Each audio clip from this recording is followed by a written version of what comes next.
Full time over in Queensland, and the Lions have hit 50 once again. Final score 54 points to 12.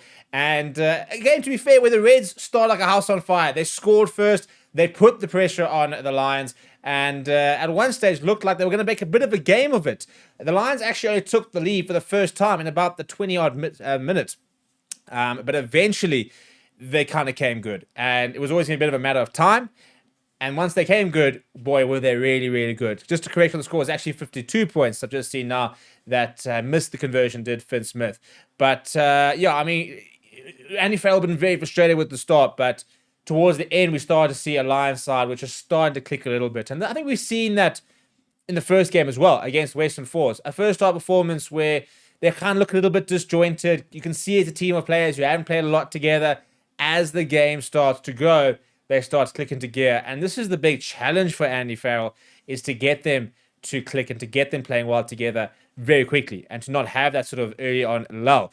But before we sort of break the game down, please do smash the like on the video. Please do subscribe to the channel as well.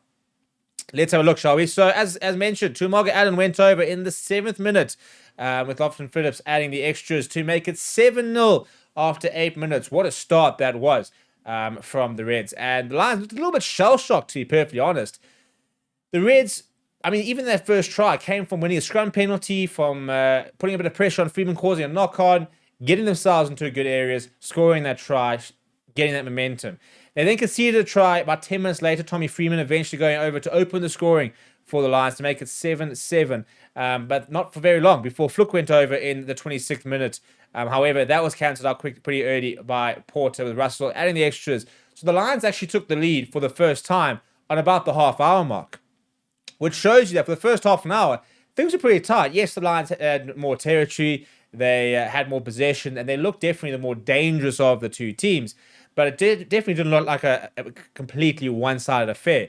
Unfortunately, that try from Jordan van der Merwe in the 35th minute, probably the killer, just before half-time to make it 21 points to 12.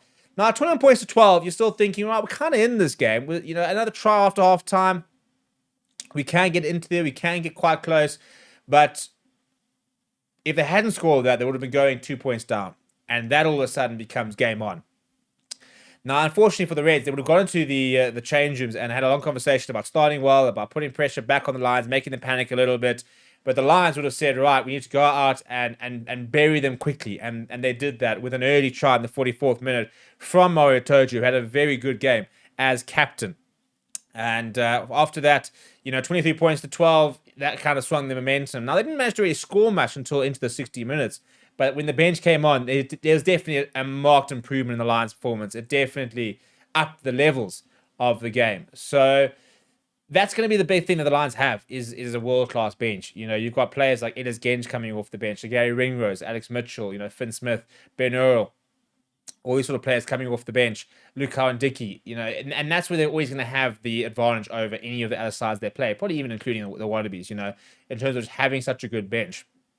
And they couldn't really just cope with it, to be perfectly honest. So, Jack Morgan went over, Tommy Freeman went over, Hugh Jones went over, and Gary Ringrose right on the end there as well to finish it. But, I mean, at the end of the day, these are some of the stats. 56 minutes in the lead for the Lions, but 75% possession in the last 10 minutes, and that was kind of the big thing, really. You look at some of the other stats, 15 inches to 22 versus 7. I do think that the Reds had their chances, in fairness, but after initially a pretty poor display from a tackling point of view, the British and Irish Lions got a lot better with that. Interestingly, looking at the ruck speed, and you can just see the Reds were trying to slow things down a bit more. Lions were happy to play at a very, very quick pace. And if we look at some of the other stats that we look at in a second, you'll kind of see some of the areas where the Lions started to dominate. But I'll tell you what, props to Les Kiss for the start that they had and for the Reds taking the game to the Lions in the early stages of it. But in the end, territory 50-50 pretty much. Possession 50-50 as well. So it shows the Reds had opportunities. Set plays, I thought the Reds were reasonably good, actually. They won a couple of penalties. The lineup was all right. Lions were probably to work a little bit more on their lineouts. I think they're a little bit disjointed at this stage. Mario Toje winning a couple of ones was quite big. Not a lot between the two teams. I thought the Lions in the first half were really poor with looking after possession. Far too many easy knock-ons, far too many mistakes. That got infinitely better, as did their defense, which by the end was at 87%, but at one stage was actually less than 75. Kick-pass ratio was pretty identical. Number of kicks as well, very, very similar. In terms of some big performances, Jack Morgan, what a player. 18 tackles. I think he had the most, he had 3 turnovers, 1. He was absolutely everywhere. I mean, he's a player who I think could have been a tour captain. I think he will play in the test series. He was phenomenal. I thought Jack Conan was very solid. For Mario Tojo was close to his best.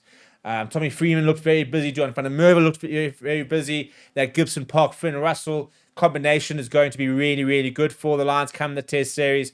So, job done for Andy Farrell. Not the most polished performance. That first half now will need a bit of a review. But majority of the game, they kind of went in second or third gear.